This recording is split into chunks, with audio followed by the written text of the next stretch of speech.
पहाड़ियों से घिरा बिहार का राजगीर शहर अपनी प्राकृतिक खूबसूरती, ऐतिहासिक एवं पौराणिक पर्यटक स्थलों के लिए पूरे विश्व में मशहूर है। पटना से 100 किलोमीटर उत्तर में बसे इस शहर में जैन धर्म, हिंदू धर्म और बौद्ध धर्म के अनेक धार्मिक स्थल मौजूद हैं।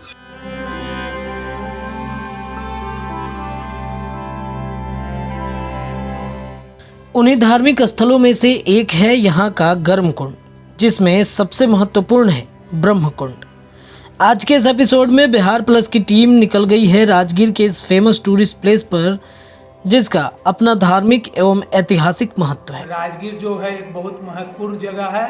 मगध राजा जरासंध राजा रह चुके हैं। जो भीम और जरासंध में महाभारत में जो लड़ाई हुआ था, ये पाताल गंगा भारत में 2 ही जगह पाया गया। पहला तो आंध्र प्रदेश में पाया गया है, जो श्री मल्लिकार्जुन में है, 12 ज्योतिर्लिंग में आते हो, जहाँ मुक्ति धाम बोला जाता है। और एक दूसरा है राजगिरी तीर्थ, नालंदा जिला में बिहार में जो स्थित है, वो नाम है पाताल गंगा। वो गर्म पानी का पाताल गंगा माना जाता है, वो जमीन से पानी आता है। बताया जाता है कि राजगीर में 22 कुंड और 52 धाराएं। सभी कुंडों और सभी धाराओं का अपना अपना धार्मिक महत्व है। साथ ही यहाँ के सभी कुंडों का नामकरण भी देवी देवताओं के नाम पर है, जिनमें ब्रह्म कुंड, सप्तधारा, गंगा जमुना, सावित्री, राम लक्ष्मण, सीता कुंड, सूर्य, चंद्र, व्यास, अनंत, मार्कंड, सरस्वती आदि प्रमुख हैं। यहाँ मौजूद सप्तधारा के नाम ऋषि मुनियों पर रखे गए हैं। इन धाराओं के बारे में कहा जाता है कि एक समय में ये सब सूख गए थे। बाद में यज्ञ करवाया गया, जिसमें 7 धारा में से 5 धाराएं वापस आ गईं। 2 धाराएं आज भी सूखी पड़ी हुई हैं। उधर में श्री राम कुंड है, श्री लक्ष्मण कुंड है, श्री भरत कुंड है, श्री सीता कुंड है। इधर में श्री गंगा जमुना है, श्री मार्कंडे मुनि है, मार्कंडे कुंड है, श्री व्यास कुंड है, श्री अनंत कुंड है, और सबसे मुख्य कुंड ब्रह्म कुंड है, जिसमें अंदर में प्रतिमा बहुत प्राचीन है, अनमोल प्रतिमा, जिसका मोल नहीं लगा सकते। एक श्री गणेश जी का है, 2 विष्णु जी का है, एक और विष्णु जी का है। उधर में सूर्य कुंड है, जो सूर्य भगवान का प्रतिमा है। पहले सब 7 धारा था। 1966 में अकाल पड़ा तो 7 बंद हो गया, परंतु जग करवाया गया। ऊपर में एक जगशाला है, तो उसमें 5 चालू हुआ, 2 सदा के लिए बंद हो गया। ये जो पाताल गंगा है, ये गंगा जो श्री गंगोत्री से जो आए हैं, उससे भी पहले आए हैं पाताल गंगा। ये गंगोत्री जल जो है गंगा जी भारत में जो उससे पहले आए हैं। गर्म कुंडों के इतिहास के बारे में ऐसा कहा जाता है कि इसका निर्माण ब्रह्मा ने करवाया था। हिंदू मान्यताओं के अनुसार भगवान ब्रह्मा के मानस पुत्र राजा वसु ने राजगीर के ब्रह्मकुंड परिसर में एक यज्ञ करवाया था। इस दौरान देवी देवताओं को एक ही कुंड में स्नान करने में परेशानी होने लगी। तब ब्रह्मा ने यहाँ 22 कुंडों का निर्माण करवाया। राजा वसु ब्रह्मा जी के पोता थे। ठंडी मौसम में स्नान करने के लिए निमंत्रण दिया गया था। इसी के कारण राजा वसु ने तपस्या किया, और तपस्या करने के बाद गर्म पानी का उत्पन्न किया। तो ऋषि मुनि ने ठंडी मौसम में आके स्नान किया, और ऊपर में एक सप्तधारा है, जिसका नाम जो ऋषि मुनि आए हैं उनका नाम दिया गया है। यहाँ मौजूद सभी कुंडों के पानी गर्म होते हैं। इनमें से ब्रह्म कुंड का पानी का तापमान सबसे ज़्यादा रहता है। इस कुंड का तापमान हमेशा 45 डिग्री सेल्सियस रहता है। लोग सप्तधारा के जल से नहाने के बाद इस कुंड में नहाने जाते हैं। इसमें स्नान करने से बहुत फायदे हैं।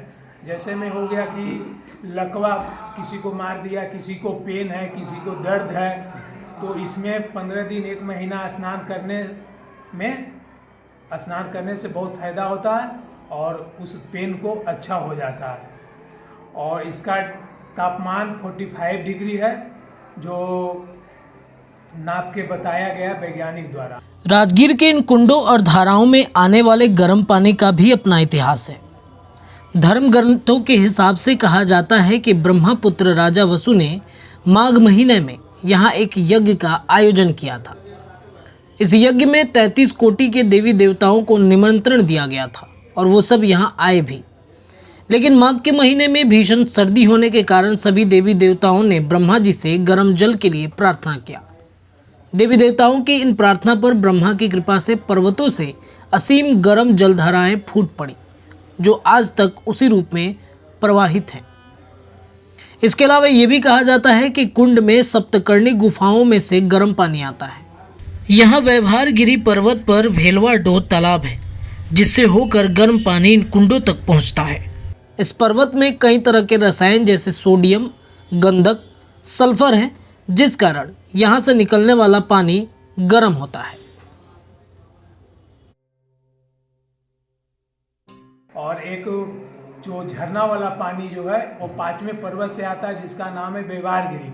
ऊपर में एक प्राचीन शिव जी का मंदिर था, जो तो पहले चुरा लिया गया, नया बैठा है। 5वें पहाड़ से आता, पहाड़ के अंदर से आता है, लेकिन कुछ दूर तक दिखाई देता है सप्तधारा का पानी, उसके बाद नहीं दिखाई देता। लोग अनुमान लगाता है कि पर्वत से अंदर आता है। और गर्म आने का 2 कारण है। पहला तो जब जांच किया गया पानी को तो सल्फर आयरन निकला, तो लोग बोलते हैं कि गंधक की मात्रा इसी के कारण गर्म पानी आता है। लोग बोलते हैं कि ऋषि मुनि ने तपस्या किए हैं, राजा बसु ने, उसके कारण गर्म पानी आता है। यहाँ के गर्म जल की बहुत सी विशेषताएं हैं। इन जल को पीने और इससे नहाने से बहुत सी बीमारियां एवं दुख तकलीफ दूर होते हैं।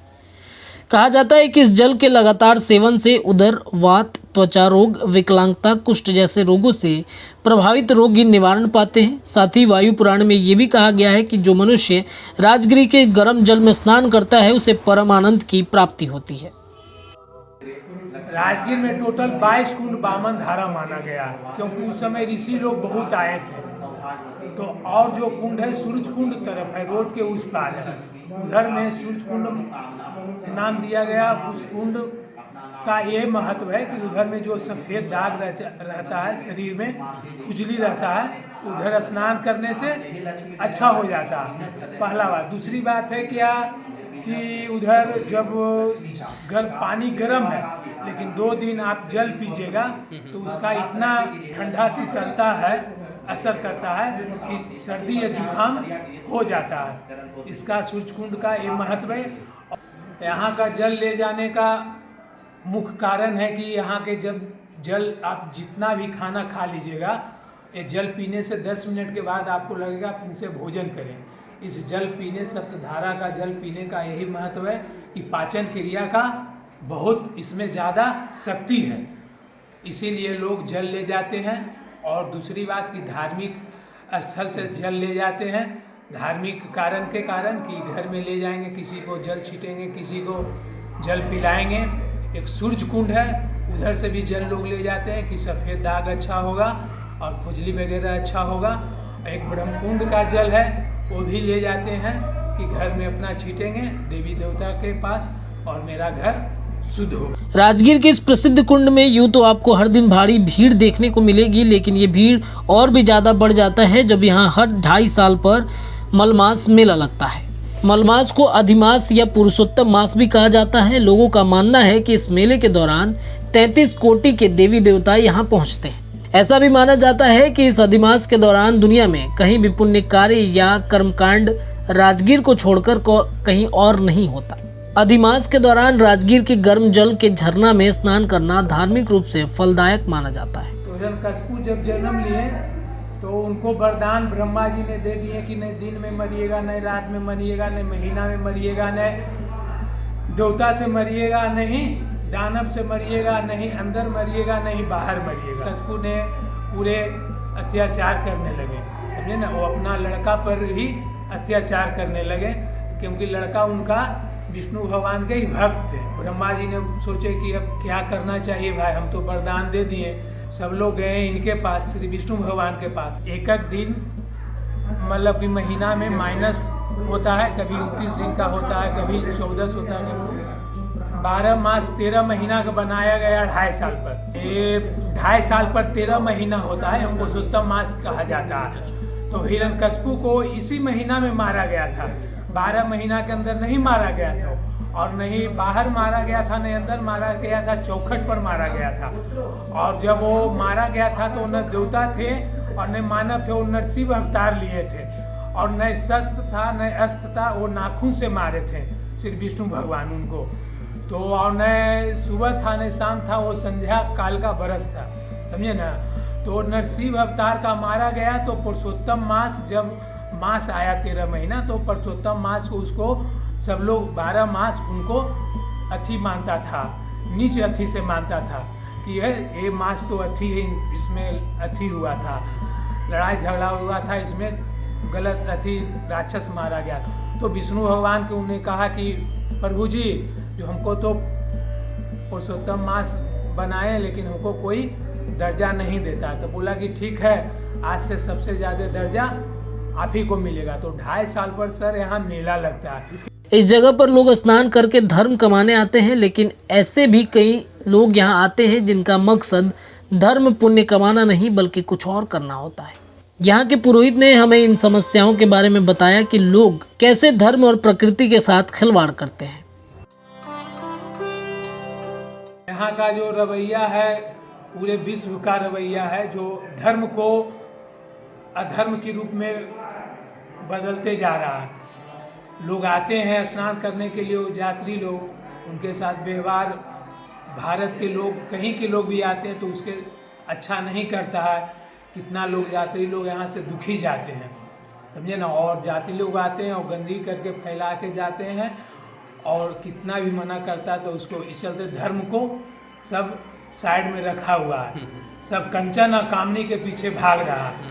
आता है धर्म की ओर देखने के लिए और देखता है कुछ और। इस चलते धर्म बहुत दूर भाग रहा है। और इतना बड़ा जब कोरोना हुआ तो नहीं सुधरा विश्व या भारत, तो अब कब सुधरेगा। कहने का मतलब कि हाल फिलहाल में गर्म पानी में फिन पानी का कमी हुआ था।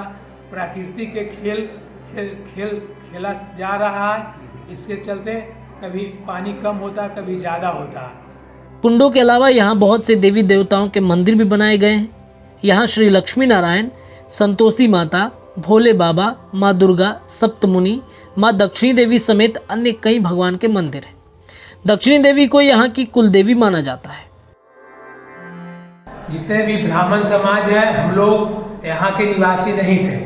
हम लोग निवासी थे दक्षिण महाराष्ट्र के। मेरे पूर्वज लोग जो है प्राचीन काल में दक्षिण महाराष्ट्र के यहाँ आके बसे हुए हैं और उनके वंशज हम लोग हैं। इस चलते यहाँ का जो कुल देवी है वो दक्षिणी देवी माना गया है। तो मेन हम लोग का कुल देवी जो है यही है। दक्षिण महाराष्ट्र से हम लोग ब्राह्मण आए हैं। हम लोग को बुलाया गया था जग में और हम लोग को राजा बसु ने इस तीर्थ को दान दिया गया, दान दिया। उस दिन से हम लोग इस पर कायम हैं और कायम रहेंगे और इसी से हम लोग का रोजी रोटी चलता है और कमा खा रहे हैं। राजगीर में इन कुंडों के अलावा और भी कई पर्यटक स्थल है, जैसे जरासंध का अखाड़ा, सप्तपर्णी गुफा, जैन मंदिर, सोन भंडार गुफा, वेणुवन विश्व शांति स्तूप इत्यादि। इन सभी जगहों की खूबसूरती किसी से कम नहीं है। बगल में एक मनियार मठ है जो बोलता मनी का भंडारा था, अभी भी वो जगह है। दूसरे में एक सोन भंडार है। यहाँ श्री गौतम बुद्ध आए, श्री महावीर जी आए, श्री कृष्ण भगवान भी आए। जरासंध ने उनको कितना बार मतलब कि हरा दिए, तो रथ लेके भागे हैं यहाँ से द्वारकापुरी के लिए। बगल में जापानी मंदिर है बुद्ध भगवान का, जो बहुत सुंदर मंदिर है। विरायतन म्यूजियम है जैन धर्म का, जो जितना भी यहाँ से यहाँ का ऐतिहासिक चीज़ है वहाँ रखा हुआ है। वहाँ जाने के बाद सारा राजगीर के बारे में पता चल जाता है कि कौन कब क्या कैसे हुआ। राजगीर बिहार का एक बहुत ही खूबसूरत शहर। इस शहर का अपना पुराना इतिहास है जो शायद बहुत से लोगों को नहीं मालूम होगा। ब्रह्मा जी राजगीर का स्वयं निर्माण करवाए। ब्रह्मा जी यहाँ वाजपेयी जग करवाए। ब्रह्मा जी फिर राजा बसु को दिए। उस समय इसका नाम बसुमतीपुर था। बसुमतीपुर के बाद इसका गिरिवर्धपुर नाम पड़ा। जरासंध अपने पिता के नाम पर इसका नाम रखे। अति प्राचीन क्षेत्र राजगिरी विद्या के क्षेत्र में भी अनुपम स्थान अपना नालंदा था। और राजगृह ब्रह्मा जी तपस्या करके पाताल गंगा लाए। सब लोग ऋषि के लिए सबसे माने अमरदीप माने जो नदी है सबसे पहले अपना प्राचीन है। उसके बाद सरस्वती गोदावरी प्राचीन है। फिर गिरिवर्जपुरी का जो गिरिया का नदी है वो प्राचीन है। उसके बाद श्रृंगी ऋषि कुंड प्राचीन है। उसके बाद राम लक्ष्मण कुंड है, जहाँ का राम जी का धारा ठंडा गिरता था, लक्ष्मण जी का गर्म। गणेश कुंड है, चंद्रमा कुंड है, 22 कुंड बामन धारा यहाँ है। सप्त ऋषि लोग जैन धर्म के 24 तीर्थंकर यहाँ तपस्या किए थे। भगवान बुद्ध भी तपस्या किए थे। इसका प्रमाण गिरिवर्जपुरी नाम के एक पुस्तक से सब लिखित है। आप लोग इसका विकास के लिए तन मन धन समर्पण होकर के परम वैभवम में तुमेतन स्वराष्ट्रम अपने हित में रख करके राजगिरी का विकास करवाइए। राजगिरी के इतिहास को दबाया गया है। बख्तियार खिलजी नालंदा विश्वविद्यालय जलाया। दुर्भाग्य से हमारा नाम, उसका नाम अभी बख्तियारपुर है। वो चंपापुरी उसका नाम था। उस नाम को बदलना चाहिए सब लोगों को, लेकिन अपने वोट बैंक के कारण सब लोग उसको दबाए हुए हैं, उसी नाम को रखे हुए हैं। बख्तियारपुर का नाम चंपापुरी था।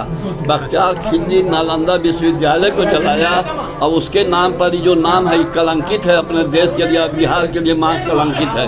वोट बैंक के कारण सब लोग उसी नाम को रखे हुए। हाँ, सर्वेशाम मंगलम भवतु। हम भगवान से प्रार्थना करते हैं कि मन से, वचन से, कर्म से पवित्र होकर के राष्ट्र का कार्य करते रहिए। राष्ट्र सर्वोपरि है। अगली बार आप जब बिहार आए तो राजगीर को अपने ट्रिप में शामिल ज़रूर करें।